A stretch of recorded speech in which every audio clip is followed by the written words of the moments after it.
Hello, everybody. Happy Sunday. It is time once again for a Sunday with Schlegs. Our guy, Anthony Schlegel. It is the difference with the former Ohio State linebacker, and we are looking at the Buckeyes 49-20 win, first road win of the season at Michigan State.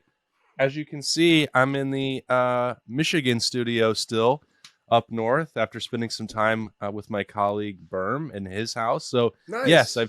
I've taken over his studio for the day, but I still couldn't miss my Sunday conversation with Schlegs. Right. That's awesome. Berm, hey, I know you're in the background, so it's good to be with you too, man. And that was nice enough for you to open your home to Austin, though he's your partner in this. That's something that you didn't have to do. And Partner in crime. That's you right. did, and you did. But yeah, isn't it crazy that this is their first road win of the season, and it's in week 6? I mean, that's crazy.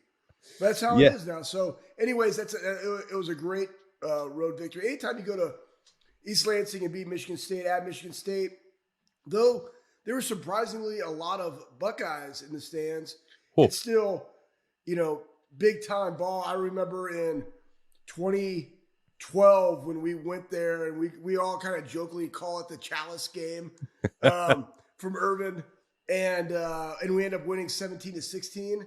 And I mean, it's just a difficult place to play, and but the Buckeyes handle their business. Yeah, I don't know what it is, Schlegs, about that East Lansing weather. It's as soon as Ohio State crosses the border, it gets windy, it gets colder, and you had some of that Big Ten crispness in the air. And I think that makes what C.J. Stroud did with the football passing yesterday and the 6 touchdowns. And there was the one mistake early, miscommunication, where Ohio State sort of spreading the blame around for that. But my goodness, some of the accuracy, some of the deep balls that C.J. Stroud delivered through that East Lansing wind were incredible. Yeah, I mean, one, that state smells like hot dog toilet water right as soon as you cross that border. And East Lansing is really no different. I'm joking. There's some beautiful properties that I'd like to hunt in the state of Michigan. Anyways, that all being said, yes, it was very, very impressive. Besides the one hiccup on whether or not he should have sat it down, man covered, choose to blame. And those things are going to happen. And you know what, though? Like, you kind of want them to happen because that's how they play so fast. There is a lot of ownership that is placed on the wide receivers to read defenses. I'm also thinking that's why you have guys that leave Ohio State and go to the league and have success because they know how to read defenses. It's not just we're here we are running a route, right? We're running a route. Why? And in that route versus this coverage, this is what I need to do within our system to set up for our quarterback, who's also thinking through all these things. So that's impressive in and of itself. But you're absolutely right. I think the trust and, well, one, the trust from up front that you have time to run some longer routes is critical because our offensive line is playing at a really high level for a long time, especially in the pass pro game. 2, you have wide receivers that have the ability and range to go get things, a.k.a. freak show that he is, Marvin Harrison Jr., with his third 3-touchdown game in 7 games. It's crazy. That's crazy. Yeah, and just his range is stupid in his body control. And then you have Mbuka, who, had another huge day, had that 69-yard touchdown. And Fleming coming along, and then G. Scott. But, it really goes to the fact that he trusts his wide receivers, and he's going to deliver the ball where he thinks he needs to deliver the ball. And my wide receivers are going to go make the play. Yep. And that only comes from practice and their relationship. So listen, I've said this for a long time, and everybody's like, man, it's going to be really scary when they get these dudes back. I mean, there's only one football. So how scary will they be? You know what I'm saying? Right. I mean, when you get Jackson back, okay, well, what does that do to the wide receiver room? There's still one football.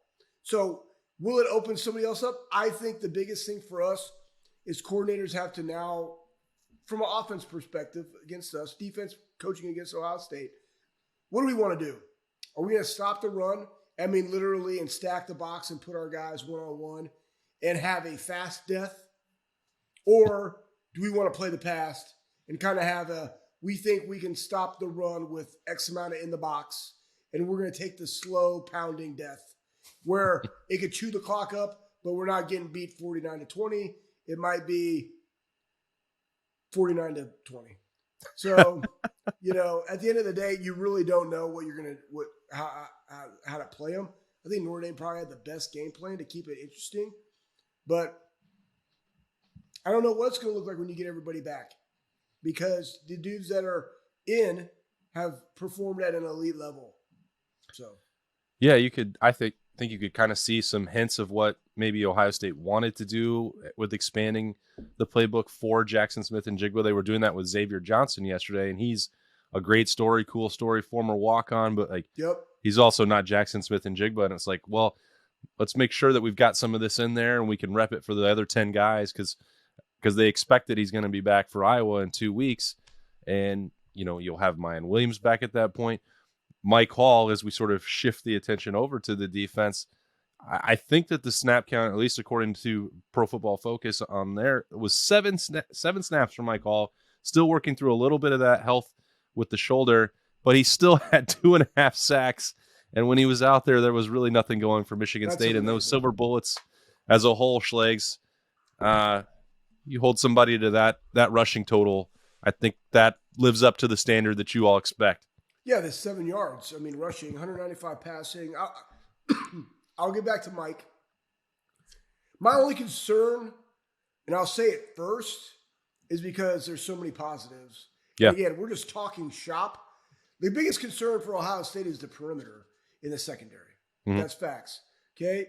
Brown and Burke. And I will say this, too. The coverage looks it looks really good. Guys are just making plays. Yeah. But those are plays that they're going to have to make against elite level teams. And you have Jaden Reed, a smaller guy, able to go up and beat your best guy, so to speak. Like that's troubling, especially when you get into the brunt of our season and into the college football playoff. Mm-hmm. So I think that our cornerbacks right now is the one area of concern. I think that Tim and Perry have really done a good job because there's guys that have been out and guys are coming back in and just getting a taste of that live bullet. So again, it's not like this is like, level 5, whatever, right? Freak out about our secondary. It's not. But it is, again, being honest and real, as all of us are watching a game, like one-on-one in the secondary with our cornerbacks has been the one thing that you're concerned about. Okay, off that, it also helps when you have guys that are getting to the quarterback fast and getting 2.5 sacks like Mike Hall did in 7 plays is pretty astonishing. Tommy was another game leading the pace. He had a 0.5 sack. I will say this, too, about our defense. Even when you think our defense lost the edge, they're fast enough to then get the edge back. And I will also say that I've been very impressed with our open field tackling. I know people watch that a lot, but if they get a guy in the flat and he's 5 yards away from 1 or 2 defenders, mm-hmm. I think our guys do a really good job of going speed to power, buzzing their feet, and making a play and understanding that I just have to get the guy down, and just make a tackle. And I think they do a really, really good job of that. So defensively, it's great. Our D-line is up, has been playing really well. Linebackers have been playing well. Kind of a quiet game for Steele. But again, in games like this, there's not a lot of opportunity when you only give up 202 yards total offense. And they only had the ball for like 23 minutes. You're like, all right, man, this is short work. Can I go hop on special teams to try to make a tackle? But anyway, it's fun to watch. So defensively, they're doing well. To your point there, Schlegs, there was a play early on in the first quarter, and I think it was 3rd or 3, something like that, and JT Tuimoloau got pressure. I think he got held twice on the play, and they were like, no, accept the penalty. It was like, we want to play one more snap. Maybe we'll get a turnover. Like, they wanted to stay out there because they knew it might be a relatively short day for them. Yeah, listen, when you work all off season and you work all week during practice, you just want shots, man. I mean, especially when you're good. You didn't see guys going back, decline the penalty a couple years ago. You're like, all right, get me off here, man. We finally got him off the field. It's not like that. These guys are hungry. They want their shot to go make plays. And that's what you want. That's the one thing where even going back to last week and the whole punt thing, like, who cares, man? I love Ohio State playing with a little bit of an edge. I mean, we've all said it, and now they're doing it, and people don't want it. Like, yes, you want it. You want that moxie. You want that. You don't want your guys to feel that they can just roll out the scarlet and gray, the silver bullet helmet, and just say, "Hey, here we are. We're the best." And you don't want that, man. We want guys that want to go earn it every single week, and that's kind of what you have, man. And they're playing that way. They're playing fast. They're playing aggressive, and they're doing it humbly with each other as well, too. You'll see. This is one thing that's cool too, man. You'll see Marvin Harrison talking trash to somebody when he just freaking mosses them. He does it, man. He just does it because I do that in practice all the time. And I'm gonna go talk to my boys who gave me the shot to go do it. Yeah. Like, that's what I like to see, man. They're celebrating with each other. They're excited for each other, and they're playing really good ball right now. Okay, Schleg. So you've already talked about Marvin Harrison, 3 touchdowns. We've talked about Mike Hall, 2.5 sacks. I assume that they are difference makers for Anthony Schlegel. Yeah. Who else is on the list for that win? Yeah, you're just trying to make this really short because Berm's in there. He's like, man, we got things to do, guys. No. I know the difference makers is going to take 10 minutes by itself. No, it's not. This is really, it's very, very quick. Like, you already said it. Marvin Harrison Jr., 3 receiving touchdowns in last 7 games. He's one. I mean, he's a freak. Yep. I'm happy that we have him. I'm happy that he works the way that he does. Right. I can't wait to see him for the rest of the season and however long we have him. I mean, is he able to leave this year? He's just a huge sophomore, right? Nope, he's got one more year. Exactly. Like, what are we talking about? Like, strap in, everybody. Yeah. Mike Hall Jr., I like it because, 1, he's number 51. 2, he really is aggressive in the middle. That also frees up other people like Vincent and Harrison, and then like the perimeter guys. Like, you have a lot of guys that can be interior guys, but then can also go put some pressure on the end, depending upon what you want to do, whether it's, run or pass D or whatever. Like, you have multiples from the rushmen that you can do, and those big guys up front open that up. And then I would say lastly would be our offensive line, in the fact that, they've been keeping CJ upright, and we've been running the ball so effectively. I just think that's where it all starts. And, Ryan Day has said it, and this is something that it's about not Ohio State football, but just football in general. You always win up front, period. The team that controls the line of scrimmage and has the toughest, nastiest dudes are the ones that are gonna win, in my opinion. So because if your offensive line gives up sacks to the opposing team, like, he can't throw the ball, he can't step in the pocket, he can't do what he's doing currently, right? Right. So, and vice versa, by us being able to run the football, it also opens up, things for him in the passing game. And the physicality of our backs, I'll say it too. I mean, Travion runs really hard. Our running back room runs hard. I would say our running back room and our quarterback room, it just epitomizes competitive excellence that they talk about at Ohio State. Mm-hmm. And it's like, you don't know who's out there, but when they get out there, they're trying to go. And everybody in that room is just making everybody else better. So it's fun to watch, man. It's great time to be a fan at Ohio State. And guess what, man? You got a bye week, and then you got a snoozer of Iowa coming in who basically had 3 separate drives that you could actually lump together and still be minus 10 yards in a field goal drive. So that's what you have coming into the shoe. It'll be early, it's kind of mid-October, right? And then you got Penn State, October 22nd. So, if you want to miss that one because you want to go sit in a deer stand, I still probably go to the game because that chasing and that seeking phase isn't until later in the month. So, but that'll be a good matchup, though, to see our offense versus their defense because that defense, they play quarters a lot. They have a lot of zone pressure. They always are known for having a good defense. Like, their offense, I don't see their offense getting over 150 yards. Yeah. But anyways. Schlegs, what does a team need to accomplish during an off date? Obviously, we've talked about it. They're going to get healthier. Great question. Yeah. Like, how do you manage it? What do you need to get done? Well, guys are going in. Let's see. So today is Sunday. They probably just stuck with the routine and, like, you need to come in and take care of your business. They go in, they do like a light, movement run type deal. They go work out with Mick. They're going to watch the game. It's like, let's get it behind us. That way we have some time. And then they're going to have some time off, which they desperately need too. Now, they're still going to school, but you need some downtime where you're not necessarily in the Woody, or you at least have the autonomy to pick the time that you want to go to the Woody because you want to go do something else, right? So, they need that. That will be next weekend. They'll have that time off. This week is going to be about those younger guys at practice to get them some live reps. So they'll probably have, the main dudes go through a practice. They'll run a little script and they'll be gone. And then the younger guys will stay to get some live one-on-one competition reps, which they desperately need. And that will kind of be this week. But while you're already game planning for Iowa, and the coaches are already looking at Penn State as well. Right. So it's just a way of getting caught up. And really importantly, too, for the coaches to get out of the building and go see their family and have a little break. And it's nice that it comes literally in the middle of the season this year. Right. Yeah, I mean, it sucks when it's early, and it's okay when it's late if you're winning and healthy. It's weird. Or, you know what I mean? Like, if you're winning and decently healthy and you have that bye week late, that's okay because you've already went through the brunt of it and now you got a bye week, right? Yep. But right in the middle, kind of where Ohio State is, I think it's a good timing. Yeah. You get some health back. You get some guys healthy. That's that old dilemma. Like, when does it come? Do you want to keep playing because you've got the momentum going?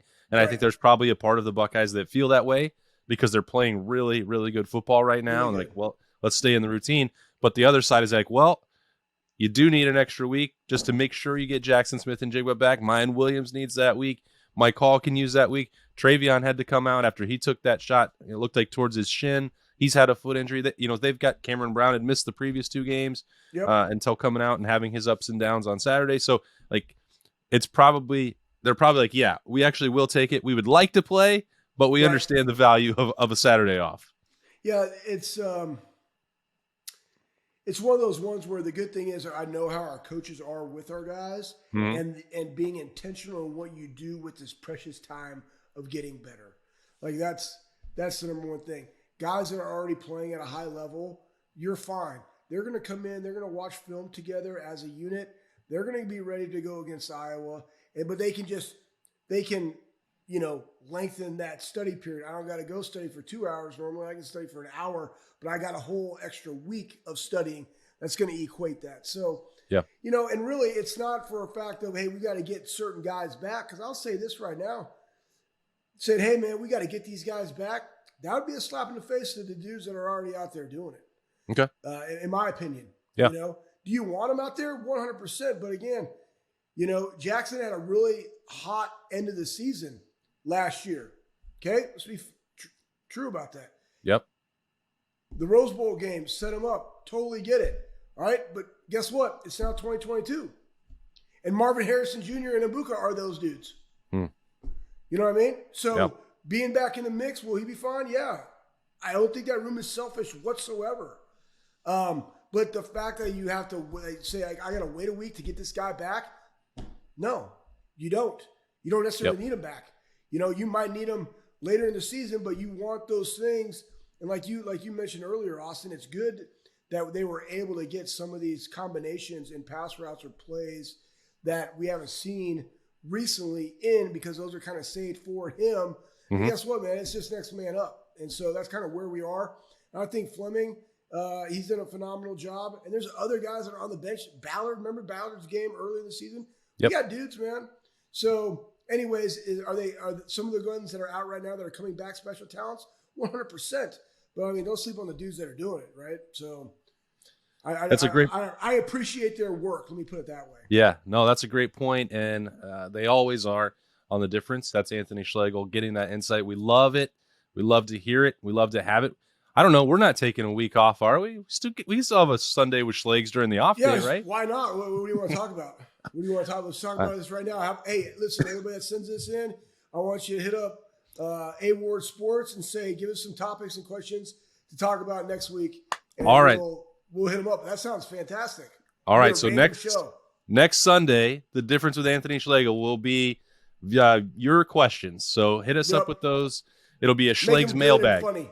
Make them good and funny.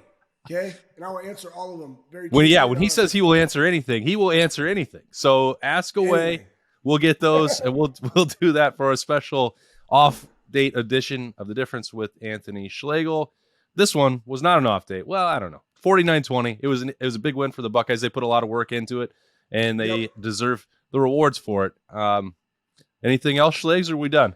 No, that's it, man. We're done. Appreciate you guys watching the podcast. You guys have a great week. Attack and dominate. All right. For Schlegs, I'm Austin. We will see you next week.